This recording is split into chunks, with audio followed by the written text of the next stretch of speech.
Dad's young. She's 83, or 84, but at this point, Dad's just. Go ahead. I'm just checking the camera. Thank you.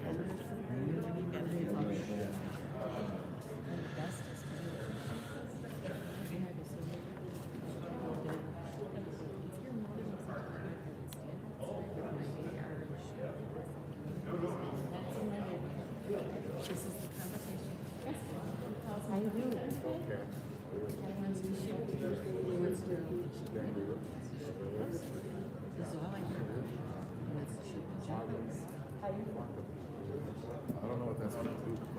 Besides make you feel good. Yes. I said, Dad, you're going to have jail for those enemies. I'm feeling good.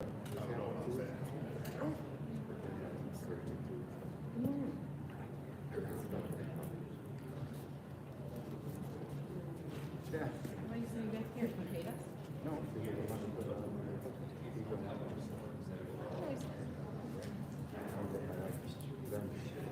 Got back again?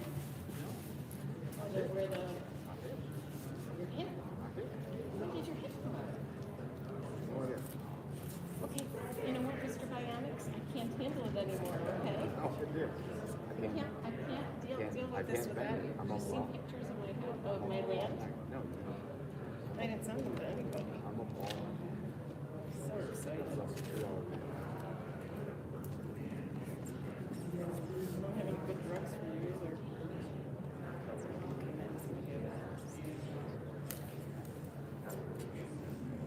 So excited.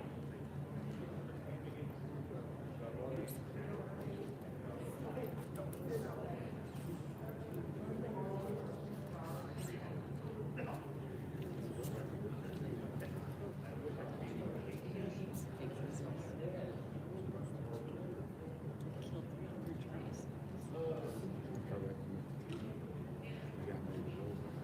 Can't get into trouble there. You have your water over there?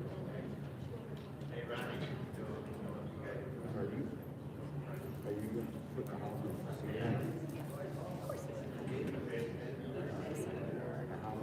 How high is it? Pretty high. Above it? High? So I Oh, guess you're not worried about what? no. Oh, no, I'm not worried about it. In fact, they lower the water.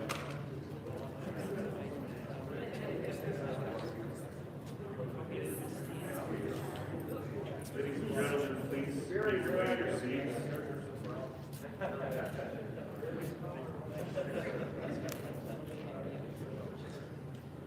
He didn't kill her. Because he thinks they're trees. Like he's like their oaks. And I'm gonna kill him. He didn't want to.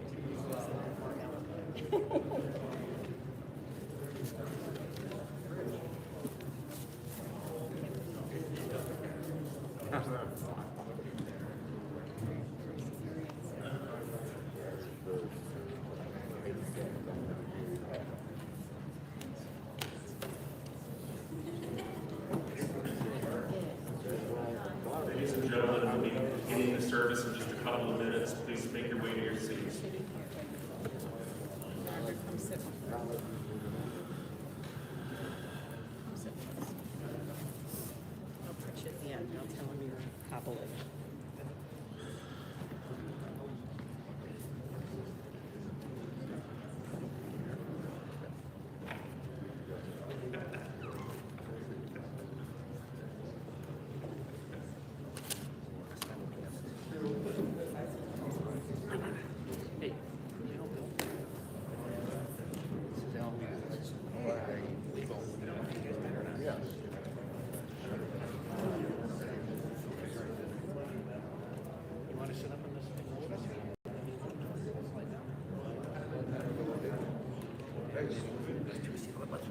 We're about to begin the service. Can I ask everybody with a cell phone, please put it into silent mode at this time. Also, the synagogue respectfully requests that you keep your masks on. The rabbi will be removing his mask so that he can project.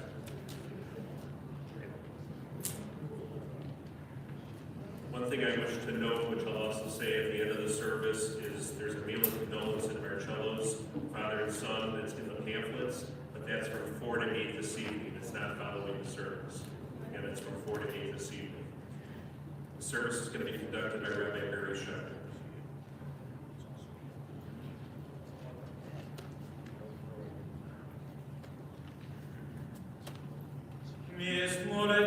David, Adonai, mi yagbialecha,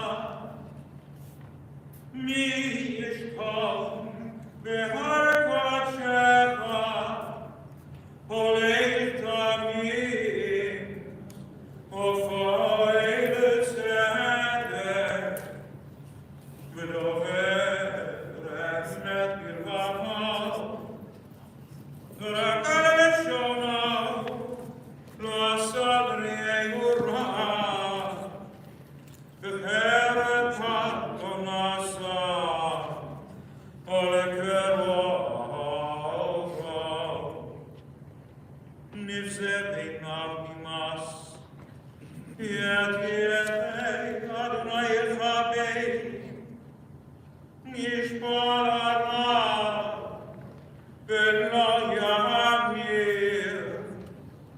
Gospel, lo matan ben nesher, b'shol chadam akilo lakar.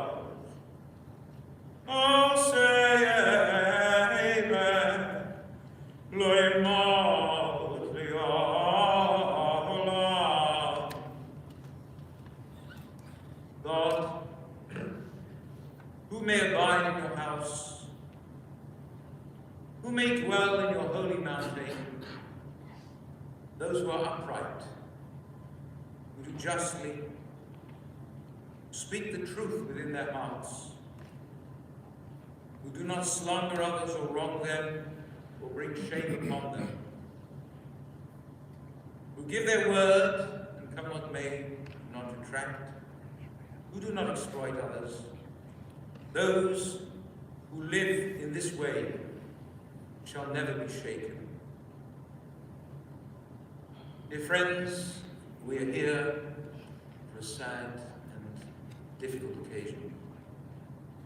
To say goodbye, which is always one of the most difficult and heartbreaking things that we have to do, but especially when someone's left us far too early.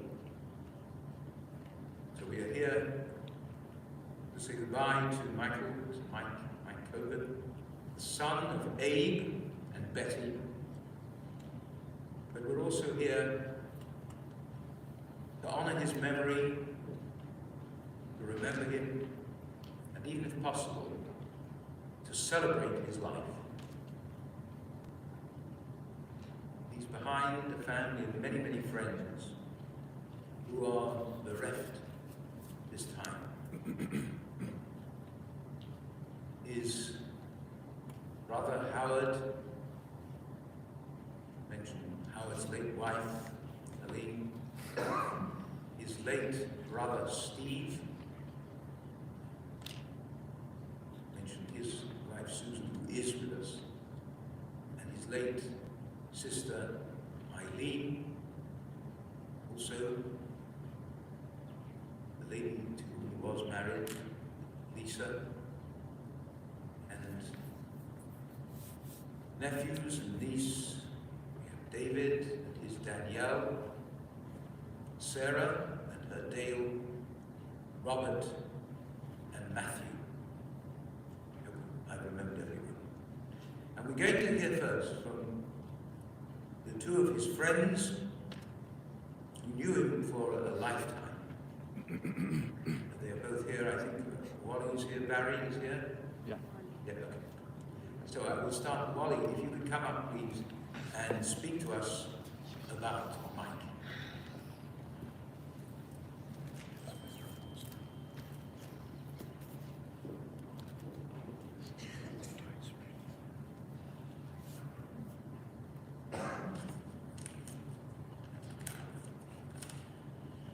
I don't want to be redundant, but some of the things have already been mentioned. Good morning, everyone. I wish we could be here under better circumstances. First, I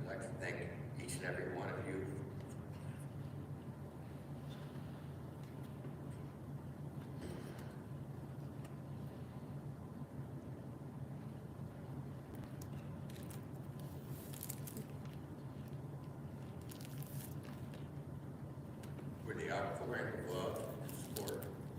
Our dear friend Mike knows what's in my spirits. And look at yours. This is both very sad, and on the other hand, today we may reminisce and remember all the times we shared with Mike. Mike was the youngest child to Betty and Abe, and the loved brother of Eileen, Stephen, Helene, and Howard. Mike was a loving uncle to David and Danielle, Sarah and Dale, and Robert and Matthew. Mike was sort of like a Damon Runyon character. For those of you who are unfamiliar with Damon Runyon, he was a newspaper man and a writer. And he was best known for short stories celebrating the world of Broadway after Prohibition. And the characters of the stories were bigger than life. Mike himself was bigger than life. He lived every minute and every day to its fullest.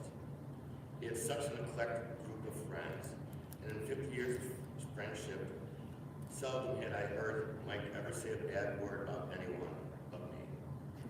I guess we were like two brothers fighting.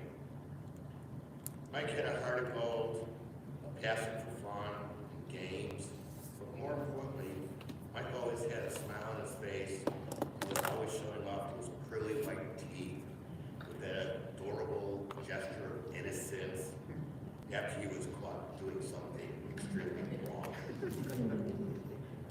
Mike loved to swim, work out, bowl, shoot pool, gamble, smoke a cigar, crack a few jokes, and in his spare time, enjoyed watching the Honeymooners and Seinfeld, and that was kind of like his do not disturb period of time.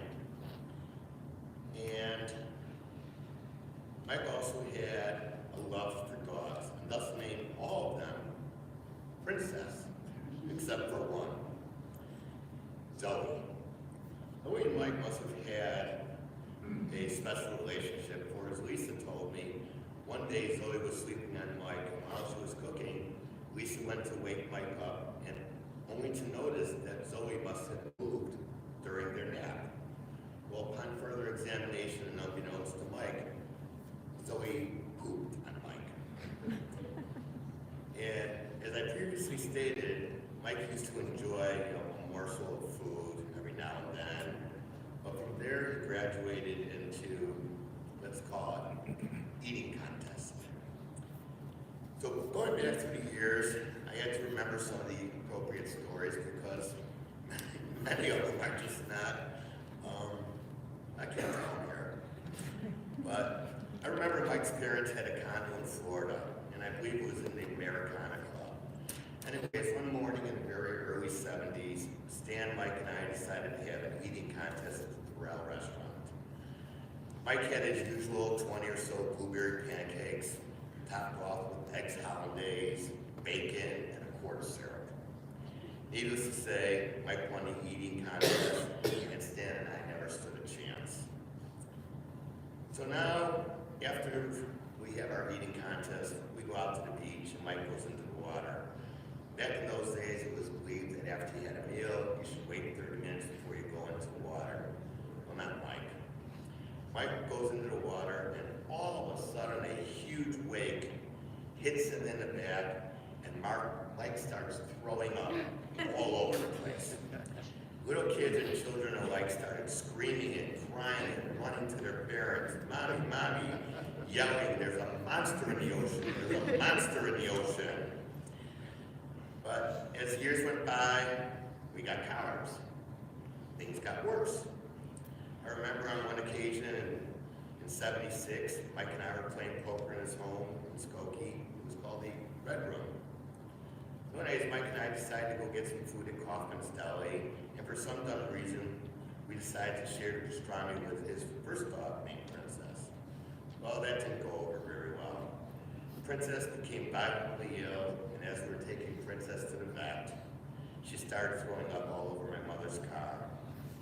Terrified, Mike and I just didn't know how bad or severe the punishments would be.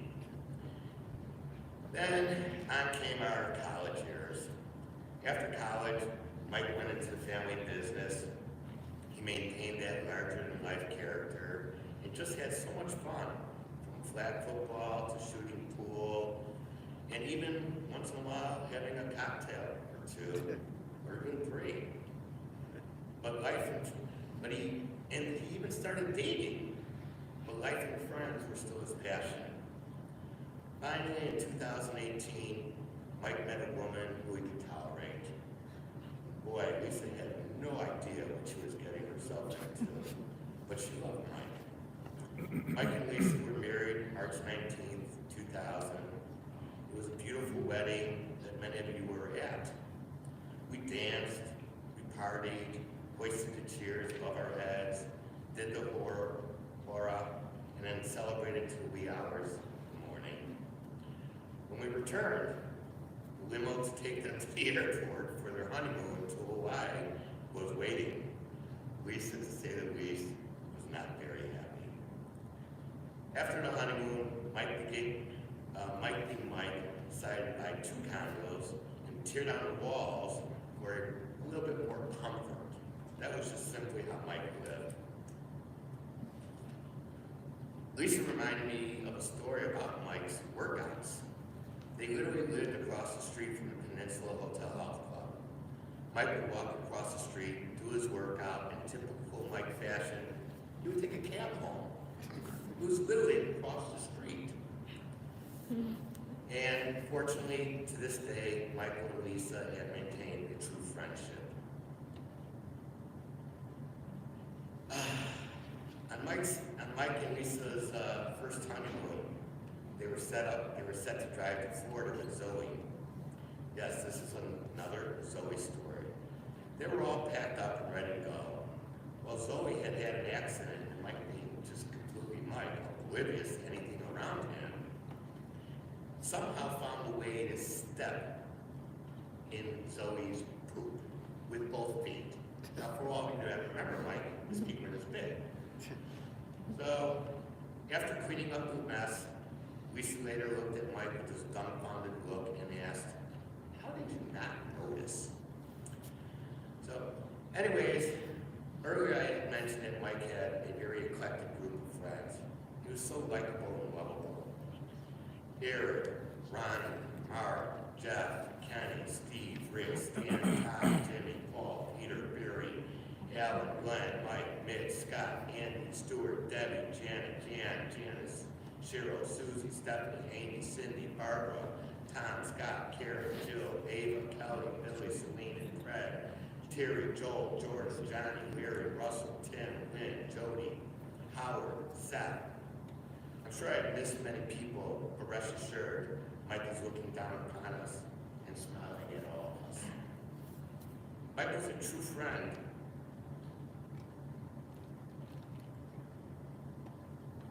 So many people. And everybody loved him back. Know everyone is hurting now, but know that Mike would not want that.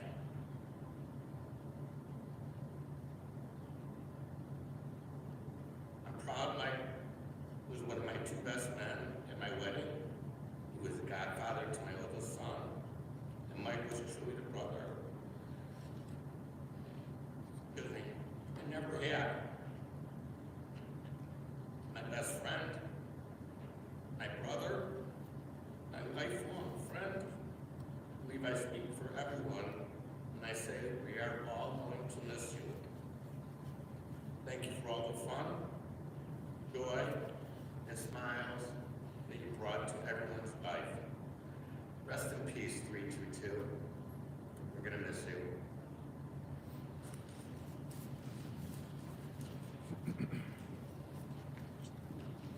Thank you, Wally, for those lovely words. And now we're going to hear from Barry Sumner.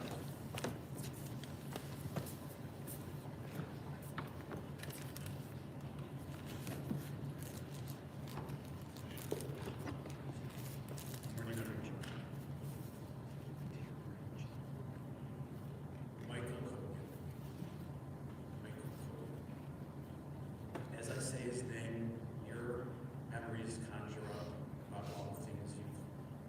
to him, all the things you've done with him. If you were to describe Michael to someone who had never met him, what word, what adjective about him? For me, would be gregarious, fond of company, sociable, outgoing, friendly, warm, never at a loss for words. Never at a loss for words. I mean, there was no way to keep up with this guy. A unique personality we will never forget. This writing is not so much to tell you about my relationship with my friend Michael. It's for you to remember and reminisce about your relationship with him. And as I tell you about my relationship with Michael, you'll be able to recognize and appreciate your own. I venture to say I go back the longest with Michael. That's bad. Back in the early 60s, on Keeler Street, we lived at 9045 Keeler. And Michael was just 3 doors down. I believe it was 9027 Keeler. My mom used to change both of our diapers. We went to Devonshire together. We went to Old Orchard Junior High together. We went to Niles North together. And there was no shortage of SH that we used to get into. Riding bikes back and forth to the house, all sorts of trouble. And rallying up our parents were most highly on the list at that age. I remember Mike's mom, Betty, a great woman, truly loved her. I remember when she would be yelling at Michael and me as her eyes rolled back in her head. Remember that? They would literally roll back at her and she would be yelling at us so loudly. I remember Mike's dad, Abe, just going with the flow, a very easygoing, loving guy. As Betty would yell at us, Abe would just look on and acknowledge it. I remember Mike and I going over to his grandparents' house in Winston Towers, or actually apartment in Winston Towers. Swimming in the pool there, and generally making the place our own. And of course, there was Shabbat dinner at the Kogan house. Always experience with Mike. As you all know, Abe and Betty were very involved and very observant. We're also very involved in the day of Muna, where both Michael and I were bar mitzvah, which made Friday night Shabbat dinner even that more unforgettable with Michael and his amazing sense of humor. Then there was Sunday school, which Michael and I never went to.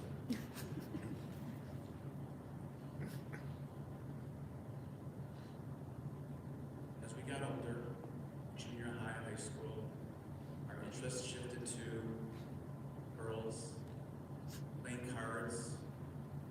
Card games were amazing, and some of you are here that we played cards with. Wally, Richard, Stan, others. And then there were the girls. Something I also cannot talk about here. But what I will say is in high school, Michael introduced me to my first girlfriend. Which was his cousin from St. Louis.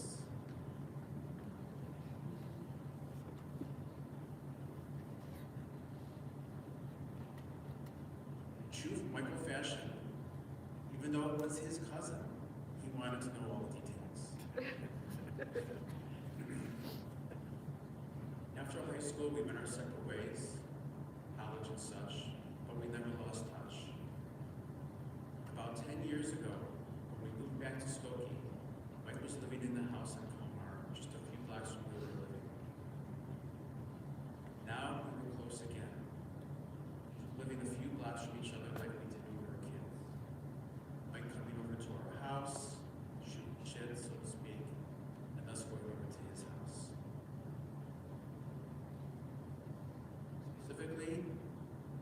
Benjamin, 8 years old, and I would go over to see Michael all the time. When Benji was younger, slower. As he got older, on our bikes. Again, Mike was, as always, true and form. 3 of us. And Princess, I think it was number 6 or number 7, I'm not sure. Sitting on his front step, ice cream and lemonade for Benji. He was just as quick-witted as ever, now keeping both Benji and my head spinning. Michael Kogan.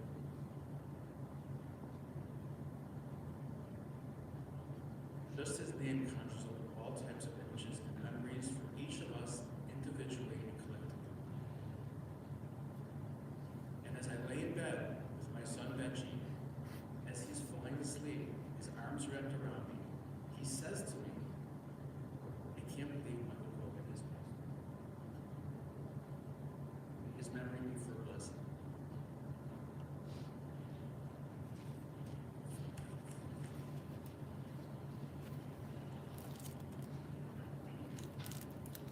Thank you, Barry, and thank you, Wally.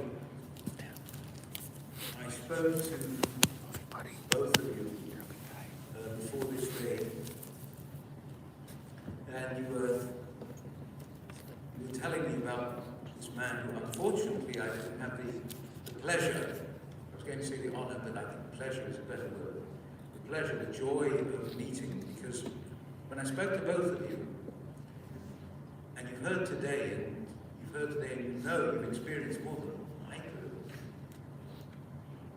There's this theme of energy and joie de vivre, joy in living.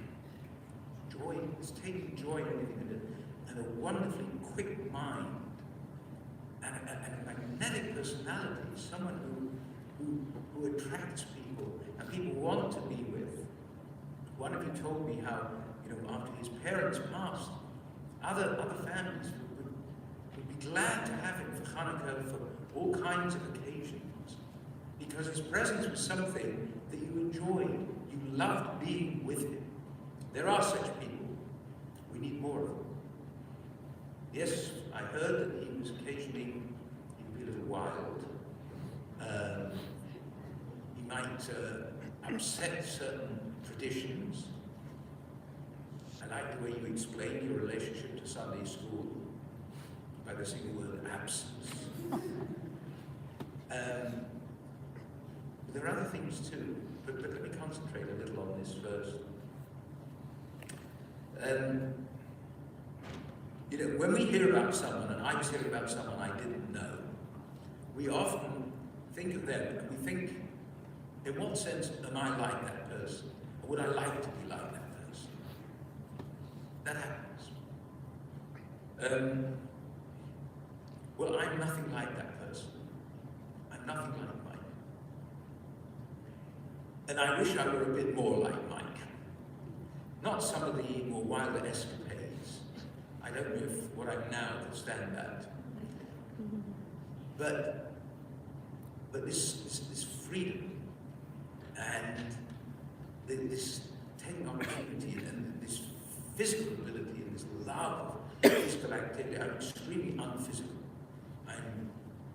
I'm like the traditional image of the Jewish man. You understand that? You know what I'm talking about? I am more of that kind. But when I hear about that, about his exploits in that field, his swimming, his working out, this energy. Even if he didn't have the energy to walk back home across the street and had to take a cab. So I hear about this and I think, I wish there was more like that in me. First of all, I wish I would have met him, as I said, but I wish there was something more. There's something wonderful about that. And that's part of what drew so many of you to him for a lifetime. I mean, you heard how long Wally and Barry knew him, but there are others here. I've met people who were in high school with him. Before that, people who knew him all along, or people who knew him and then re-established contact later.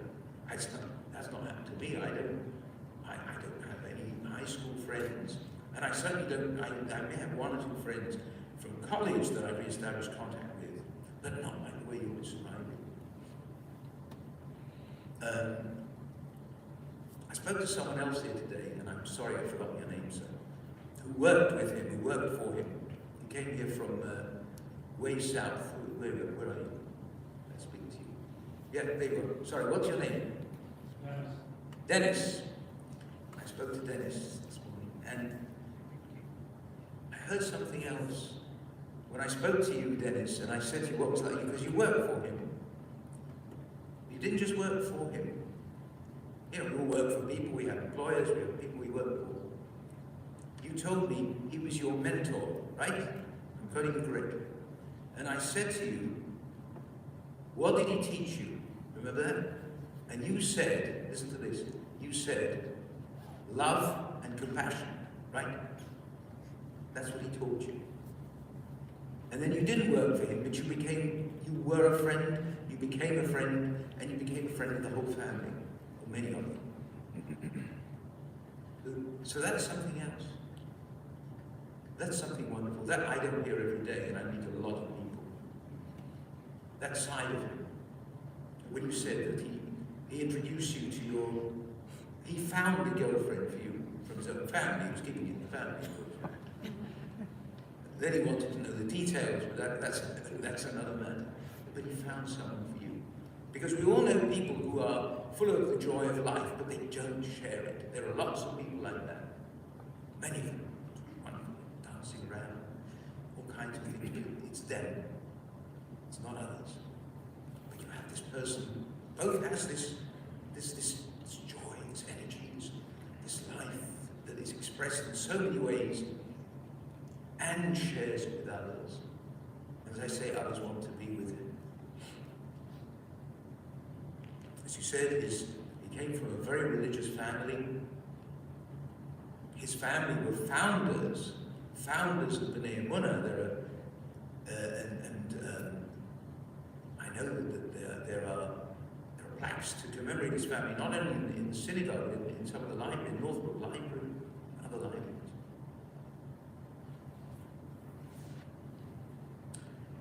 So,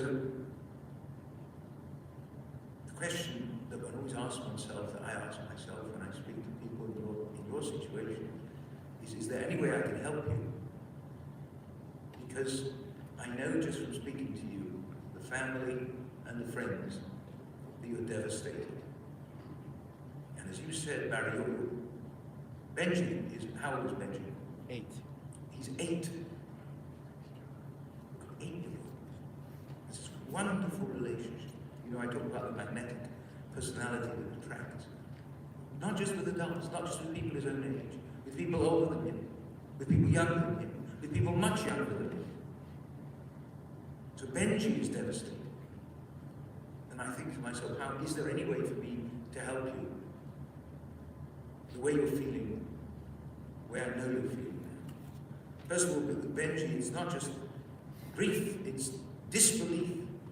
It's disbelief. How can someone who embodies life, is the soul of life, how can he not be it? So there's this disbelief which we all have when we suffer a loss. And also the grief that comes. And how is there a way to I can't take away the grief, I can't take away the disbelief. All I can do is tell you something that you know already. Which is that at the moment, the loss is like a heavy load that sits, weighs you down.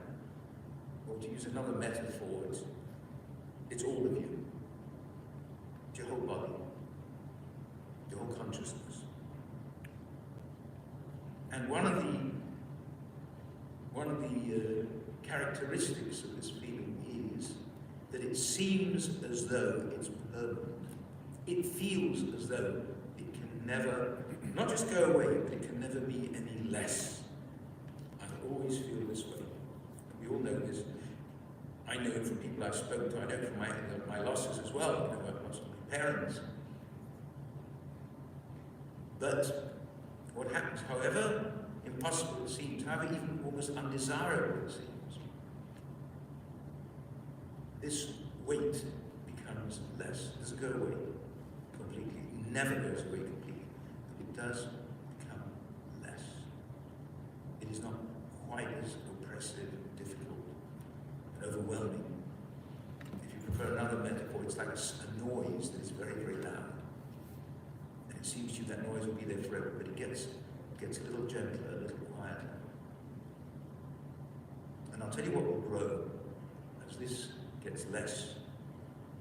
What will grow are the wonderful things that we've heard from today, and they're just a small sample. He in terms of years, he really didn't live that long. But in terms of the experiences that he had and you had with him, there's several lifetimes there. There are many, many things that you, wonderful things that you went through. So I'm sure sometimes some difficult things, but there's a great deal there. And those will grow in your memory, in your consciousness, as time goes on. So the pain and the hurt get less. I know it seems impossible now. And those other feelings will grow. And as one of you mentioned, I think Wally mentioned, something else that can give you strength. If he were here now, as it were, I mean, stories by Mark Twain, people go to their own funerals. But if you could speak to him now, or if you could have spoken to him before, and say, what should we do if we lose you? You know what he would say as far as you're concerned, as far as all of you are concerned. He wants you to go on. Because he embodied going on with life. That was him. And so, try, if you can, just to keep that in mind. It may ease just a little bit what you're going through. The other thing is that we have to try and learn from those we love while they're here, and especially after they're gone. And I think I mentioned, and you've heard from Wally and Barry, and what you know yourself,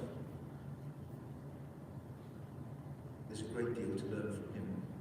And if you can, incorporate in your lives, I mentioned how different he is from what I am, but I'd like to have some of that. And there are occasions, there are opportunities to do that. We're on this earth to do many things. We're here, God has put us here, if you like that image, to do things, to do good things. But we are also here, and this is part of Jewish tradition, we are also here to be happy. That is part of Jewish tradition. In fact, in the Talmud, you will find this difficult to believe, but I'm telling you it's true. In the Talmud, we are told that after we go, we're going to be held to account for any joy, any legitimate, decent joy that we could have taken, that we failed to take. We're supposed to do that. I mean, he's taking this exam now, he's acing it. He's absolutely acing it. He's knocking them over. They've never seen such a high grade in that, as we speak. So take that image as well for yourselves. He's at peace now. Although quite honestly, from everything you've told me, we don't know what happens. Look, we don't know what happens after we go. We really don't. In Jewish tradition, this is not the end. This is not the end. We don't know what happens. I don't know if the existence is something we can't understand. But I have no doubt that it's true. But if it's anything like what goes on here, I can't imagine that. But if it is, he's already shaking things up. He's already causing a lot of excitement. And it's very beneficial to those who've gone before. He's seeing the family who's gone before. In some sense that we can't understand. And as I say, he's shaking things up. But in the sense that we can understand, he's at peace now. And of him I say, Tehei nishmato tzurura b'tzror hachayim. Chayim means life. May his soul be bound up in the bond of everlasting life. And to him I say, Michael, Lech b'shalom, gay in freedom, go in peace. Habalech Gan Eden, may you repose be in paradise. You will never be forgotten. You will never be forgotten. You will always be remembered in love by those who knew you and loved you, and those who you knew and you loved. Amen. Now we're going to read the 23rd Psalm. It's in these booklets. If you could open them, just open the booklets. Do you have to share it? Okay, good. Would you read with me the 23rd Psalm, please? Do you have these? Let's read together. The Lord is my shepherd, together. The Lord is my shepherd, I shall not want. He maketh me to lie down in green pastures. He leadeth me beside the still waters. He restoreth my soul. He guideth me in straight paths for his name's sake. Yea, though I walk through the valley of the shadow of death, I will fear no evil, for thou art with me. Thy rod and thy staff, they comfort me. Thou preparest a table before me in the presence of mine enemies. Thou hast anointed my head with oil, my cup runneth over.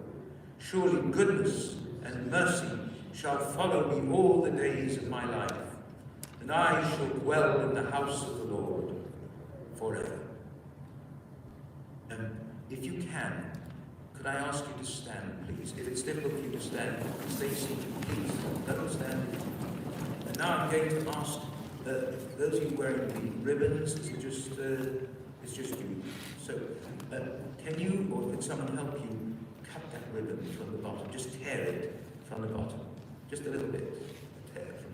Thank you. And now we're going to say a bracha. I'm saying a bracha with you. If others wish to join, they may. There's a bracha, it's not in there. If you look at me, you'll have it. It's a bracha we say when we suffer the loss. If others wish to join, you can, because it's also a bracha that we say when we hear about the loss, when we become aware of it. It starts the way every bracha does, you know, Baruch Atah, and there are two words at the end which I will tell you. So let us say this bracha, you especially, but everyone else can join if they wish.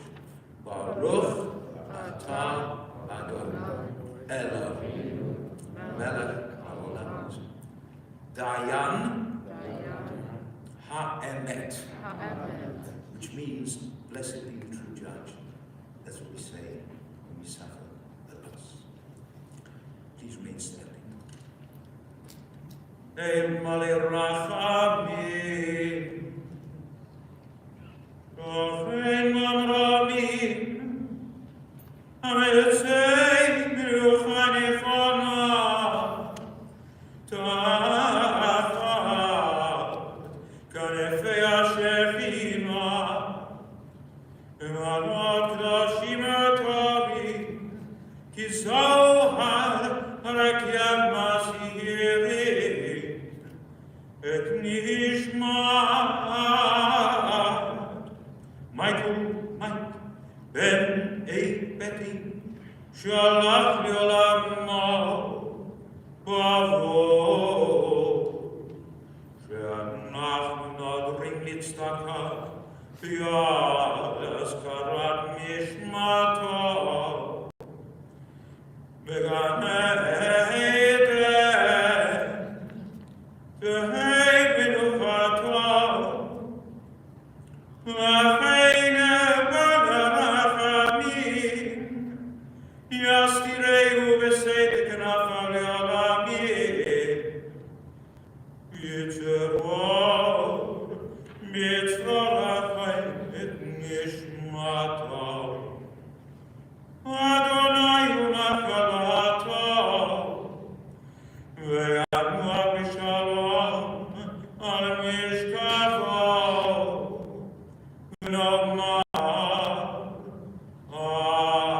Amen.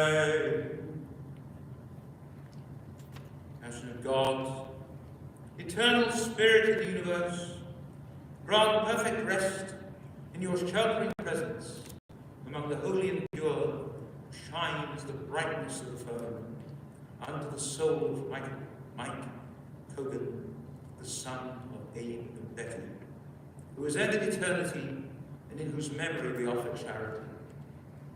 May his repose be in paradise.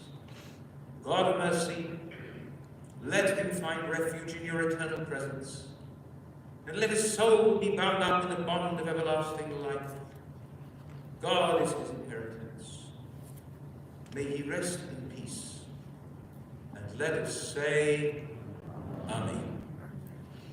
You may be seated.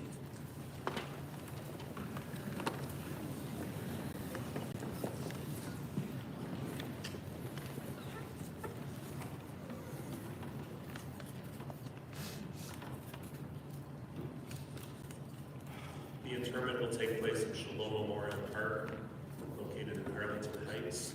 If you're planning on going to the cemetery, we're going to line up the funeral procession on Big Tree Lane, which is the road directly south of the synagogue, and we will be facing east. We will be giving you a flag for your car. Please drive with your high beam headlights on and your flashers on. And even though you have the right to go through a red light, please do so in caution. If anyone tries to fight you or you think there's any danger, just stop. I'll see it, and we will slow down and wait for it. After the interment, actually tonight from 4 to 8, as I mentioned earlier, there will be a meal of condolence and a celebration of his life at Marcello's Father and Son Restaurant in Northbrook. The information is in here. Again, it's from 4 to 8 tonight.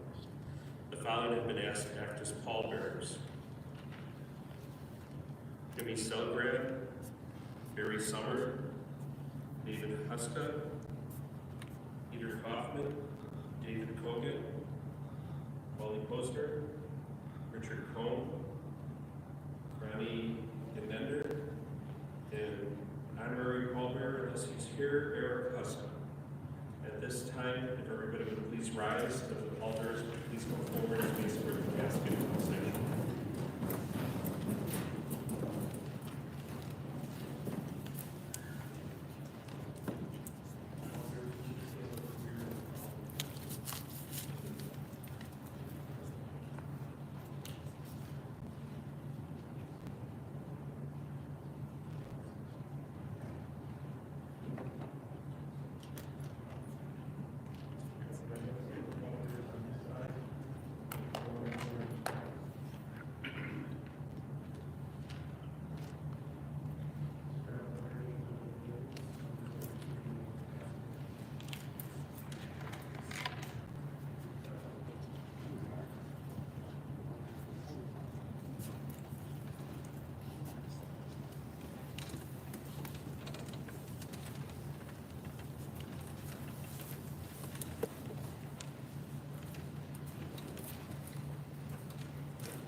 For those of you that are joining us on the internet, the service will continue in about 30 to 45 minutes.